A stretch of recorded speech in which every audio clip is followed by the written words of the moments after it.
दूसरे देशों की, चीवर चाहिए तो दूसरे देशों का, भिक्खा पात्र भी चाहिए तो दूसरे देशों का। भंते जी को बहुत पीड़ा हुई। भंते जी ने कहा ये बुद्ध की धरती है, इसने दुनिया को बुद्ध दिए हैं। और भंते जी ने संकल्पितों का तैयार किया और बुद्ध की तरफ लोग देखेंगे तो इस कारण ने तय किया और समाज से आह्वान किया कि जहां से बुद्ध की प्रतिमाएं देश में दान की जाएंगी।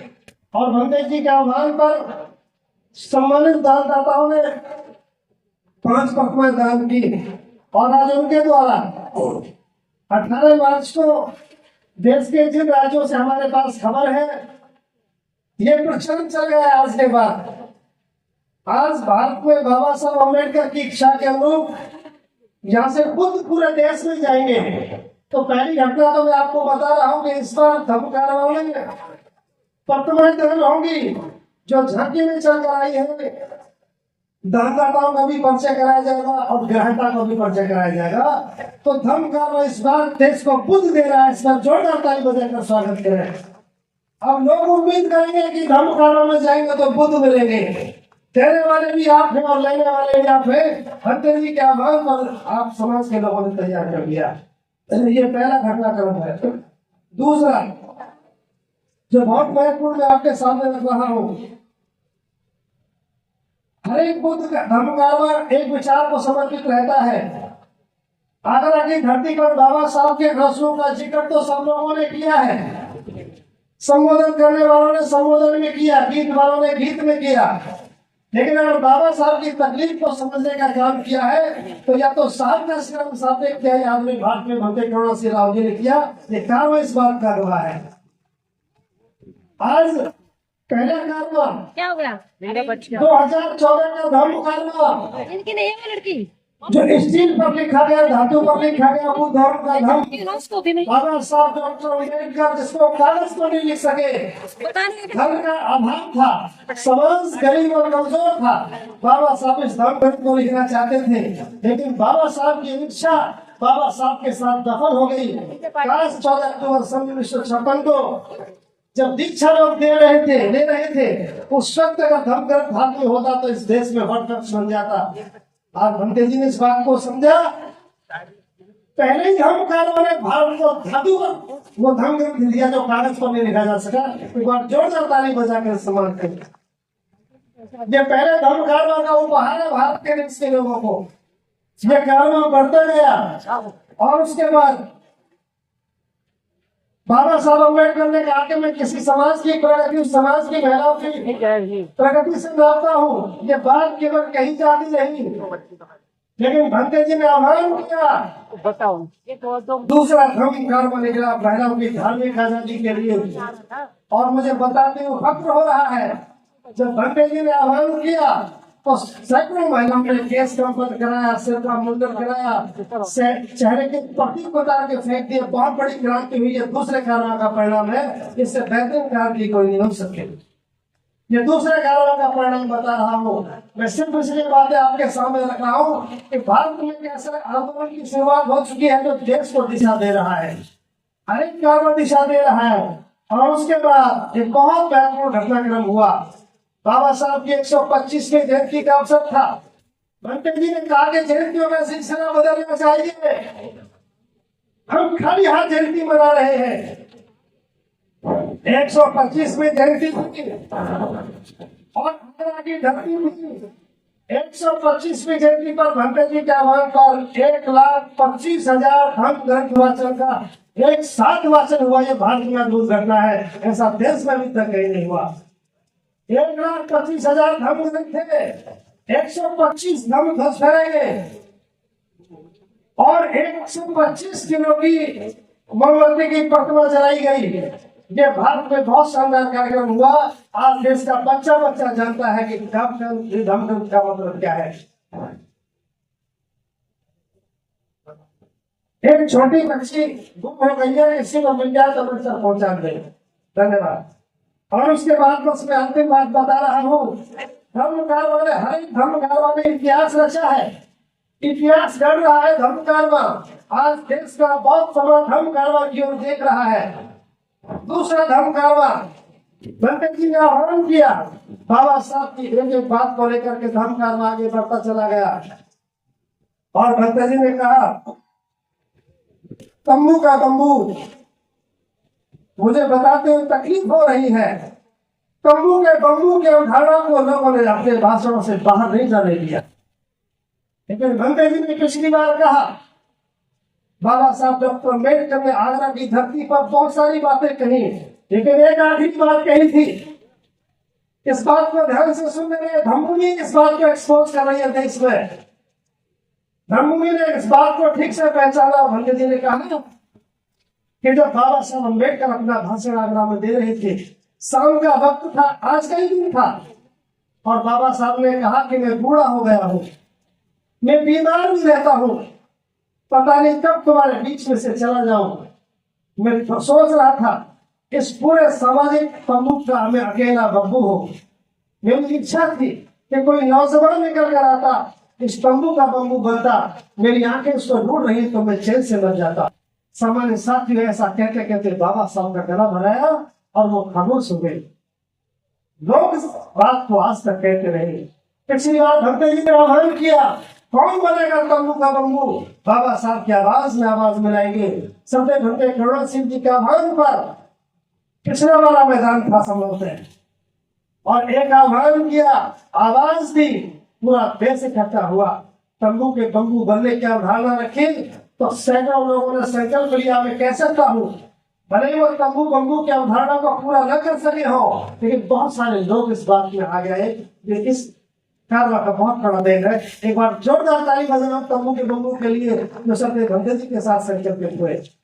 ये धर्म कार्य लोगों को तरह सा है। और आज फिर मैं एक बात कह रहा हूँ साथियों, यूं तो बहुत सारा दिशा इस आंदोलन में भी है। आज के जो मैं बात आपके सामने रख रहा हूँ, इस बार का धर्म कार्य जिसके लिए देश के लोग चलकर आए हैं, ये तो बाबा साहब की बहुत बड़ी इच्छा का कार्यक्रम है जो मैं आपको बताने जा रहा हूँ। आज से सैकड़ों साल की बर्बादी का इतिहास में आपके सामने रख रहा हूँ। तमाम विद्वान साथी बैठे हैं, बिल्कुल सदन बैठा है, सारे लोग कह रहे हैं कि तक्षशिला नालंदा बर्बाद हो गया।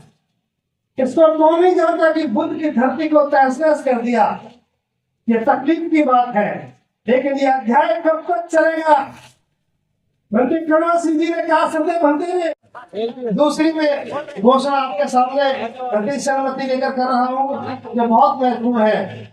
हमारे साथियों, ये जो विरासत कीट आपके सामने रखी है, आपने फोटो लिया होंगे इसके, यहाँ पीछे काउंटर लगा हुआ है, पीछे काउंटर लगा हुआ है। मैं आपसे बस 2 मिनट में बात बताना चाहूंगा। ये विरासत की कपड़े पहुंचे, देखिए जो आप घड़ी देख रहे हैं उसका छोटा रूप ये है। इस ईट पर बजा हुआ है नमो बुद्धाय जय भीम। भारत में पहली बार ये भंते जी की अद्भुत सोच है। भंते जी ने कहा कि कभी भविष्य में जब सभ्यताएं टकराती है, हजारों साल के बाद जब सभ्यताओं का संघर्ष होता है तो लिपियां बहुत काम आती है। अगर आज सम्राट अशोक जिंदा इस व्यवस्था को ना करते तो बौद्ध विरासत हमको ना मिलती। भंते जी ने उसका पालन करते हुए बौद्ध विरासत की ईट तैयार कराई है। सामान्य साथियों, आज आपको निमंत्रण दिया जा रहा है यहाँ से। ये बौद्ध विरासत की ईट का काउंटर लगा है। आज 18 मार्च को आगरा की धरती से बाबा साहब अम्बेडकर के आगमन के अवसर पर आज संपूर्ण देश भर के बौद्ध समाज के लोगों को निमंत्रण दिया जाता है कि आप ये ईट जो बौद्ध विरासत की ईट है, इस पर नमो बुद्धाय जय भीम लिखा गया है, इसकी नींव रखी जाएगी 3 तारीख को अलीगढ़ में, और 3 मई को ईट रखी जाएगी 2026 को। आप भंते जी की इच्छा ऐसी है कि ये ईट देश का बच्चा रखना चाहिए। सांसद रखते हैं, विधायक रखते हैं, राष्ट्रपति रखते हैं, प्रधानमंत्री रखते हैं। ये प्रचलन टूटना चाहिए। बौद्ध विरासत की ईट को तो बौद्ध समाज ही रखेगा, ऐसा मान भंते जी ने कहा। और मैं कह सकता हूँ हजारों साल के बाद हर गरीब को, हर अमीर को, हर साधन संपन्न को, किसान को, मजदूर को ये पहला मौका मिलेगा जब अपने हाथ से ईंट रखी जाएगी। और आज ईंट पीछे काउंटर रखा है, आपको ईंट दी जा रही है, जहाँ से ईंट लेकर जाइएगा। और जब लौट के 3 मई को पहुंचे तो भंते जी ने कहा है ये ईंट जो गांव लेकर जाएगा तो गांव लेकर के आएगा 3 तारीख को, गाते हुए बजाते हुए ट्रैक्टर में, बुग्गी में, गाड़ी में सर पर रख के पहुंचेगा और कहेगा कि हे बाबा साहब डॉक्टर अम्बेडकर, ये विरासत के मैं भी अपने हाथ से रख रहा हूँ। गांव का नाम लिखेंगे, व्यक्ति का नाम रखेंगे। इससे शानदार अवसर भारत में किसी को नहीं मिलेगा। ये बहुत ही शानदार कार्यक्रम है। आज दूसरों की इमारतों को देखकर हम शर्मा जाते हैं।